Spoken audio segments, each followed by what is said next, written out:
This is an interesting question, and there is one thing I'm secretly proud of.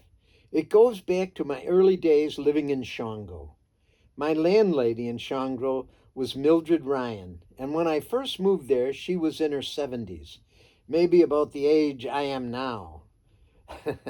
Mildred was a very interesting lady. She spent the winters in New York City and her summers in Shango. She had written a number of books about crocheting and sewing and was rather a sophisticated lady. One of the things that always impressed me about Mildred was that whenever someone in the country turned 75, Mildred would invite them to the museum. Uh, the museum was where I lived. I lived in the apartment behind the museum there, and interview them on tape about their early life in Allegheny County. Those tapes were donated to a historical archive in Albany when Mildred closed the museum, and I assume are still available for anyone wanting to research the early 1900s about Allegheny County in New York State. The front of the house in Shango was an early 19th century museum. Mildred set it all up and lived in the upstairs above the museum. There was a small one-room apartment in the back, which I rented for the low sum of $75 a month.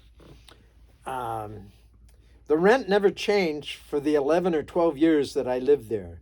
Mildred had inherited the Shango property from her dad, who had died years ago, but who had been the chief financial officer for New York State during one of the Republican administrations back in the 30s. I had moved to upstate New York from Maine because I, in truth, was tired of adventure. And in a way, it was an effort to return to my roots. I had grown up in Bennington, just about 40 miles north of Shango, in Wyoming County. Mildred had been looking for someone to have a presence at her house when she was not there for the winter. There was an old guy who watched over her property and did various handiwork fixes on her house while she was not there. He interviewed me and relayed the information about me to Mildred in New York City. It was fortuitous that they found me to be a good fit for what they were looking for. Anyway, I moved into the small apartment in the back, and really, because of the rent, I did not have to work full time. So I spent a great deal of my time walking, meditating, and thinking of my past sins, which kept me very busy for a long while. So anyway, Mildred would periodically invite me to sit on the front porch in Shango, where we would eat ice cream and talk about politics, world affairs, and other such things. We would often have the company of Farney and his wife, whose last names, along with the caretaker, I now cannot remember. This became a ritual of summer there when I joined the fabric of society in Shango.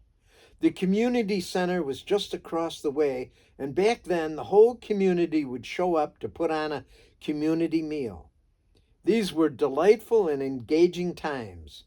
Time on my hands and restlessness in my younger body drove me back to a part time hobby I had pursued in South Florida and Maine. I built a shed in the pines behind the museum and started carving. I was in the beginning not very successful, but Mildred followed my progress with interest and humor.